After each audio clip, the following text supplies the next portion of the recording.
Il faut qu'on se mette d'accord sur une chose. Et j'en ai parlé hier, mais j'aimerais ne pas être mal compris.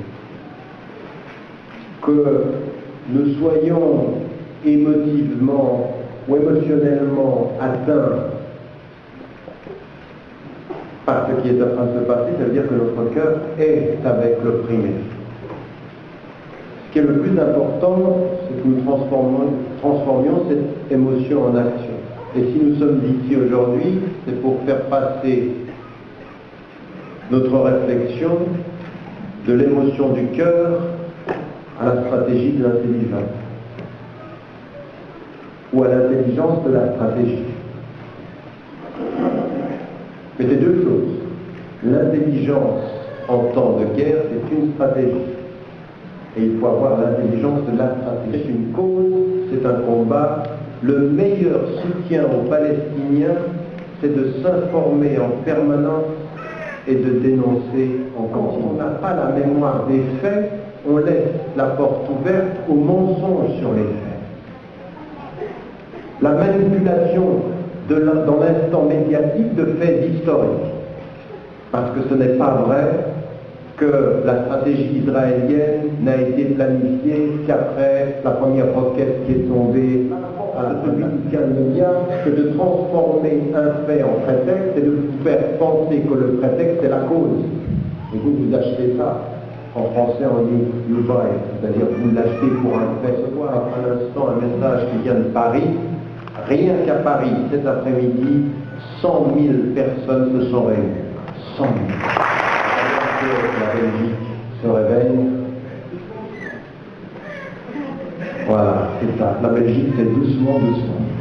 Je croyais que c'était par exemple, la trêve, elle était conditionnée.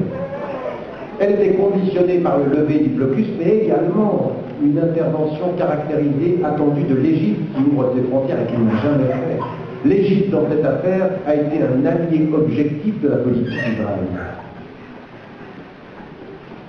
Et donc, de ce point de vue, il y a vraiment eu un mensonge caractérisé. Et donc, aujourd'hui, ne rien attendre des gouvernements, et encore moins des gouvernements arabes, ça veut dire, si on n'attend rien d'eux, c'est notre force. Si et seulement si nous avons compris où était notre force. En d'autres termes, vous, citoyens belges vivant à Bruxelles, résidents, citoyens et vivant ici, de deux choses l'une. Ou vous comprenez que vous êtes la parole de la majorité dans la justice, ou vous vous pensez comme la parole de la minorité dans la marche.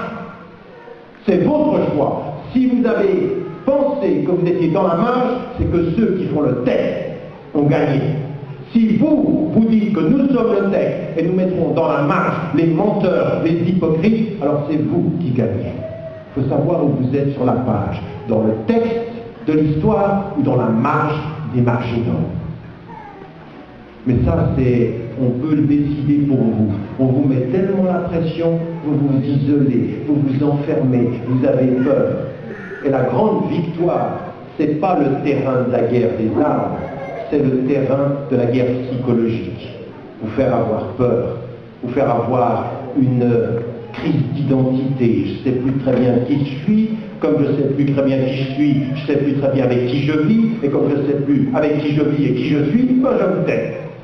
Invisible tu es, invisible tu deviens, et les gens meurent sous tes yeux. Spectateur de ta propre aliénation, spectateur des catastrophes et des massacres. Donc ça, c'est aussi quelque chose qui est une force que vous devez relever. Nous sommes la majorité. Notre langage est universel et vous savez, nous n'avons rien à cacher.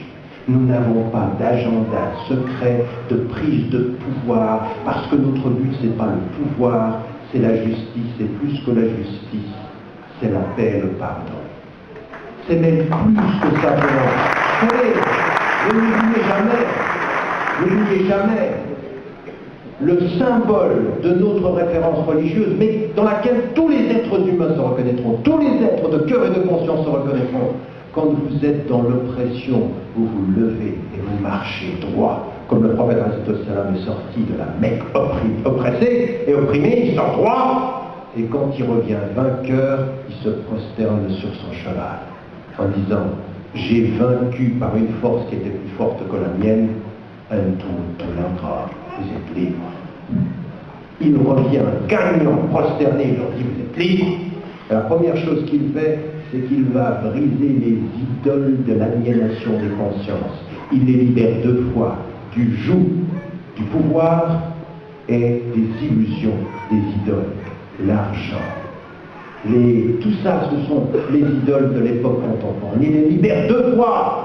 Mais pour qu'ils aient la dignité de la liberté spirituelle, il faut qu'ils aient la liberté politique et sociale. C'est libre, et maintenant on va vous libérer. On vous a libéré physiquement, il faut aller à la libération spirituelle. Ça c'est ce que nous croyons. Mais là où nous sommes tous d'accord, c'est que ce qui est imposé à nos consciences, c'est la liberté physique, c'est la liberté de penser, c'est la liberté de parole, c'est la liberté de la dignité. Ce que disait le cher Touchgani, nous avons donné une dignité de la noblesse à l'être humain, quel qu'il soit. Et quand le prophète, au moment où il fait face à des trahisons, à des mensonges, à des gens qui le trahissent, et puis qu'il voit une procession, il se lève, on lui dit, mais au prophète, c'est un juif. Et lui, il leur dit, mais n'est-ce pas une âme humaine?